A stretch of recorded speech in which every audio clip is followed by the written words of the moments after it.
I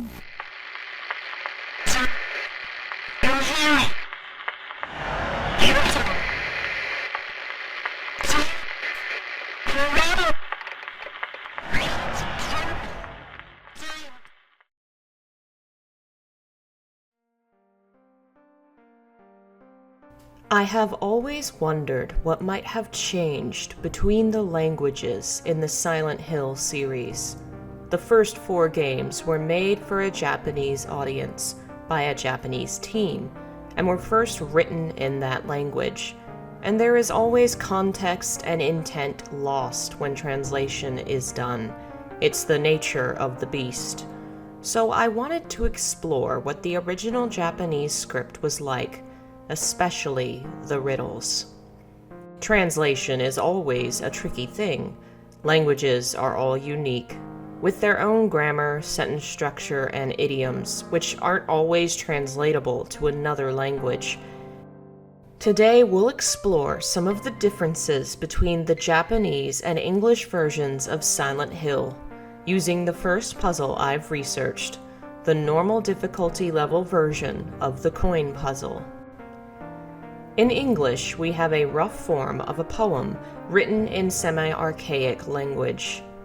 3 bright coins in 5 holes be. At one end sits the seducer of she. The wind from behind the woman doth play. The formless one, null, lies furthest from they. The old one beside the serpent sits not. 'Tis to the prisoner's left that he doth rot. As for an English poem, it's not really part of any kind of school and doesn't follow any set poetic tradition. There is some rhyming, though there's no set syllable count. It's kind of a weird poem, and that's because it's an attempt to recreate a poem in a Japanese style that works well in that language, and not as well in English. Not to say the translation is done badly, it's very true to the spirit of the original poem. And I personally feel the awkward poetic style adds to the weird, unsettling nature of Silent Hill 2. But exploring the poetry of the Japanese version is undoubtedly worthwhile, and will give us a new perspective on Silent Hill 2 and the coin puzzle riddle. The first thing I noticed about the poem that stood out as strange to me were the very conspicuous spaces in the words. Japanese does not have spaces between its words the way English does. The symbols pile next to one another, and context tells you what symbols are meant to be read together. But this riddle not only has a space in each line, it's in a very specific spot, right after the first 7 sounds in the sentence. After the space, there are 5 more sounds. The pattern repeats in every single line, save the title line and one specific line later in the poem. The style, it turns out, is the poetic form of the imayo, an ancient Japanese poetic style that came from folk song traditions and was originally intended to be sung. It rose to the height of its popularity in the Heian period, making it a very archaic form of poetry associated with Japan's Golden Age. The Heian period is seen as the height of ancient Japanese culture. So why does the English poem have pieces of Shakespearean English thrown about? Because it's the same kind of feeling this type of poem might convey to a Japanese speaker. It's not the only sign of age in the poem. Multiple kanji, or the Chinese letters used to indicate words in the text, are considered outdated. They aren't in popular usage anymore, which means the poem is written in both a style and with words that convey its age to a Japanese audience, the same way the word doth does in English. It's not a modern term, and English audiences recognize that. What about the one line that doesn't match the 7-5 pattern of sounds? That's this line, the one which introduces the snake. In the Japanese poem, he's referred to as the long one, and he doesn't appear until this line, which has only 6 sounds here and 4 here. The unity of the poem breaks down when the snake appears, a lovely way of conveying the danger of the snake, the way its appearance has shattered the pattern, reflects how the snake destroys the peace of Eden in the ancient myth. In Japanese, the prisoner coin is called shujin in the item description, a modern term that means prisoner or captive.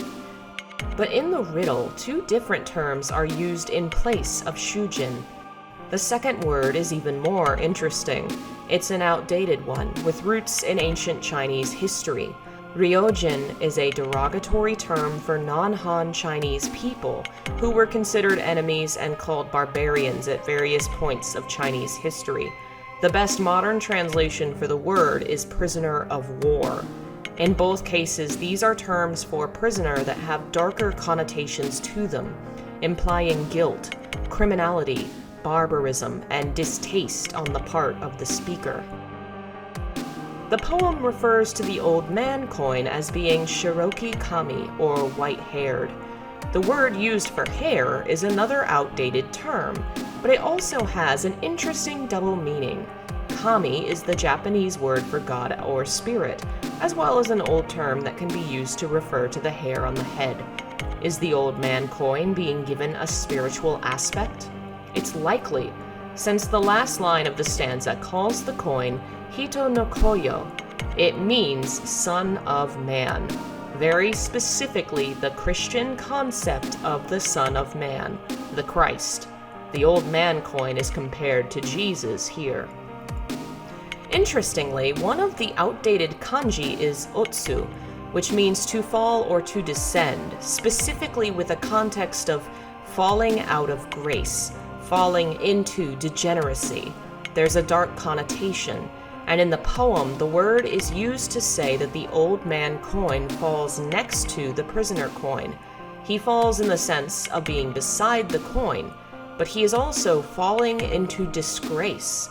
Yet the same stanza refers to him as the Son of Man, and possibly a kami, a holy old man who has fallen into disgrace. It's a fascinating combination of language. The association with Jesus opens up some interesting comparisons in the poem. The poem begins with te kase, ashikase, phrases which mean hands and feet shackled, describing the prisoner being bound hand and foot. The last line says te naki, ashi naki, without hands and feet, describing the snake as lacking any limbs. And who is Christ? A man that died nailed hand and foot, though the poem does not reference his limbs. It doesn't need to. The image is the most powerful one associated with Jesus, that of him on the cross. The poem ends up showing how all three coins represent characters who are bound and in pain for their imprisonment. The prisoner is shackled, the Son of Man is crucified, and the snake is cursed to crawl on his belly, which in the original Christian mythos is due to his having tempted Eve.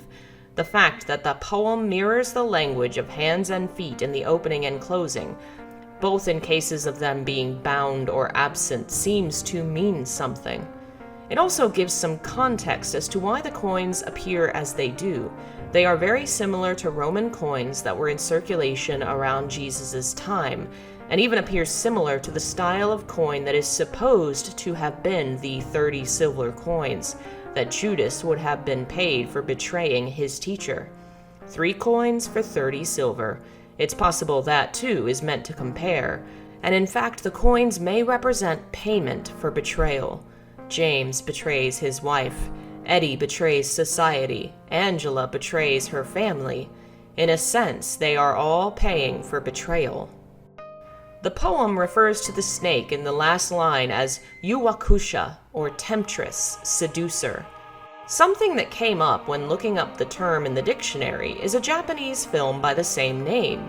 Curious to see if it had anything in common with Silent Hill 2, I searched and finally found an English summary which reveals that yes, it has a lot in common with Silent Hill 2.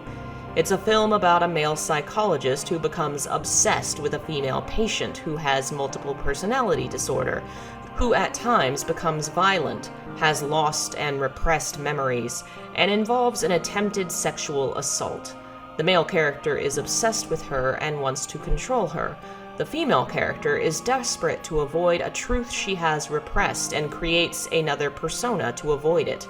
There is a lot of fascinating crossover between the themes of the film and Silent Hill 2, so it's entirely possible this was a reference, or at least a powerful coincidence. It's fascinating to see the differences between the two versions of the riddle. Both get across the same idea, but there is a lot of religious imagery that is downplayed in the English version, which is far more present in the Japanese. I can only surmise it was downplayed due to the fear that English audiences would not be as receptive to imagery that compared a popular Western faith to murderers. Either way, the Japanese poem is a lovely work of art. Here is the poem in full, followed by my best attempt to translate the poem into English in the same style. Te kase ashikase, toraware no. Sono mi no hidari, shiroki kami. Narabi tachi otsu, hito no koyo. Ryoshu no urakami, naze yuku wa. Meezaru kaze no, yasashiki te. Oita otoko no, katawara ni. Nagaki mono wa, tomorazu. Tomare taru wa, saihate no. Haruka yoake no, horochikaki, tenaki ashinaki, yuwakusha. 5 holes containing 3 coins. Hands shackled and feet shackled too. The prisoner stands. To the left of her body, the gray-haired old one. Falling side by side these coins, one the Son of Man. Behind the war prisoner, passing by her side, the unseen and empty wind, hands gently brushing, whereas the old man, to the side of him, the long body that writhes does not stop once. Stopping at the beginning, towards the far east, where the sun rises at daybreak, there is the long one, without hands and without feet, the one who seduces.